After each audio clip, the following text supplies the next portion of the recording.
Before my interview with Christine Drazan, a couple of notes. We did offer her the chance to be in studio like Tina Kotek. Her schedule didn't permit it, so we did it by Zoom. As for why Betsy Johnson isn't here, although she has declared Johnson is not officially a candidate until she turns in the required 23,744 signatures by August 16th, and those signatures are verified by the Secretary of State. Once that happens, we'll have her back. And all three candidates will be included in our gubernatorial debate before the November election. Now, here's my conversation with the Republican nominee for Oregon Governor, Christine Drazan. First, there were 19. Now there is one. Christine Drazan prevailed in the crowded Republican primary and is the Republican nominee for Oregon Governor. The former Oregon House Minority Leader from Klamath Falls, now living in Canby, will take on Democrat Tina Kotek and unaffiliated candidate Betsy Johnson this fall. Christine Drazan, welcome back to Eye on Northwest Politics. Thanks for having me, Ken. Good to be here today. Well, you got about 23% of the vote in the Republican primary, a historically crowded field edging out Bob Tiernan. Several others got significant numbers of votes. How confident are you that Republicans will be able to unite around your candidacy? You know, there is a big difference between a lifelong Republican and two lifelong Democrats. And so I have every confidence that I will have the kinds of conversations with our Republican Party and our Republican friends to ensure that we have a united party moving forward into the general election. But, you know, we're in the general now, and this is a conversation about the future of Oregon. This is a conversation, regardless of party affiliation, about whether or not you want more of the same, or if you're looking for a new direction for the state. And I am encouraged to be in this position. I'm honored to be the Republican nominee, and I have confidence that Republicans will unite moving forward into the general, and that our message will be the right one for Oregon voters as we move forward. You rose to the leadership of the Republican caucus very quickly after being elected to the legislature in 2018. How will those skills translate as governor? The opportunity to do everything I can in this time of public service in my life, I take very, very seriously. I'm here to serve Oregonians, whether or not that is moving from a legislative position into a leadership position within the caucus, or whether or not that is running for governor and then serving as governor of our state. The skills that it takes to be able to work across the aisle, the skills that it takes to be able to recognize the challenges that we face and come up with the solutions which are durable solutions to these significant challenges. I bring all of that into this run for governor. And it really is about serving Oregonians and doing right by Oregonians. And for the last 10 years, for the last 40 years, Oregon has experienced single party control far too often, and it's hurt our state. This is a real opportunity for change. You've said our state needs to go in a new direction, as you alluded to there, after what you've called a decade of decline under the Democrats. And you said you would fire Governor Brown's agency heads on day one. Are you sticking with that? And are there any specific agencies you're targeting? Yeah, the opportunity for change has got to start at the top.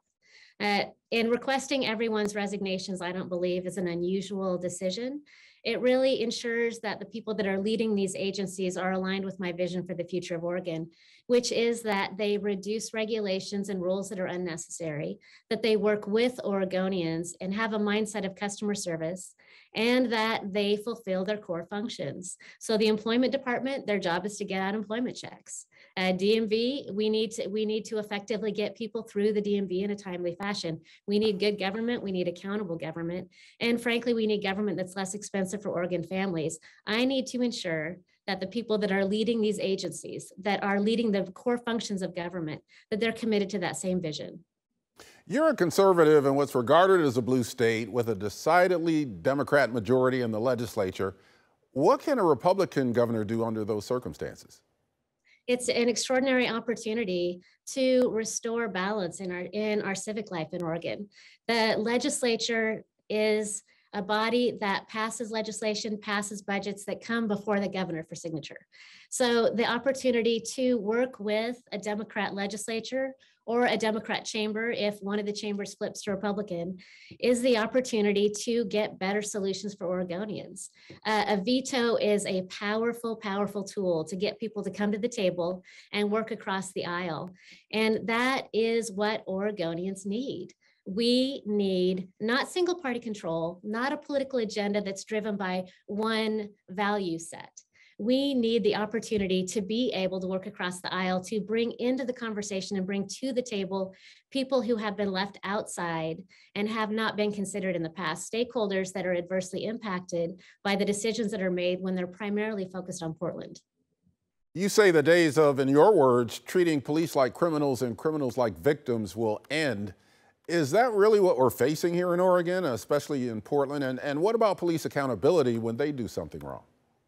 You know, the legislature passed a long list of police reforms, which were supported by our chiefs and by our sheriffs across the state, needed reforms. And those were passed in a bipartisan fashion. We will not have safe streets unless we have law enforcement that we support. And when it comes to treating police like criminals and criminals like victims, that is what we have right now. We have a governor in our state right now that has been letting criminals go free and commuting more sentences for more violent criminals than we have ever seen from any governor in Oregon's history. That is a political agenda. That is a mindset that says that we don't need to keep people in prison because the communities are safe if they're out on the loose. That has not been true. The people that she has released have committed crimes again. She sidestepped a process which works to engage with victims, to engage with DAs before you make those decisions. And instead she advanced a political agenda, and it's made our state less safe. I will end her mass commutations program on day one. You correctly state that we're spending more dollars on homelessness than ever before, yet the solution to ending the crisis is lagging. What would you do differently as governor? I recently had the opportunity to join with Portland police officers on their tours and their daily rounds, and I had the opportunity to talk to some of our homeless neighbors on the east side in particular. And what I learned in that opportunity was that the folks that were living on the streets that I spoke with were there for a long time. And their lifestyle was to pursue access to fentanyl and meth. And what we need to do to interrupt that is to provide opportunities to get them into treatment, to get them into recovery services. And if they say no the first time, we need to continue to place those opportunities in front of them again and again and again. We can't give up on anyone, but we also cannot continue to allow the status quo to remain. We cannot enable a culture of homelessness, which becomes a drug culture in order to survive the difficulties of living on the street. The answer and the solution is not to create low barrier shelters where people can actively use drugs.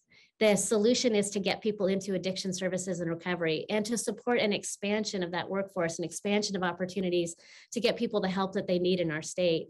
We have some of the highest addiction rates in the nation, while at the same time having a lack of access to support services. And so it's going to take time to be able to ramp up the side of this that is access to services, to force coordination among all the entities that are out there right now providing these services, and ensure that we are serving more people with the money that we are investing. But we've got to do it. We can't look at homelessness like this is inevitable. We have to look at homelessness like it needs to be rare and it needs to be temporary.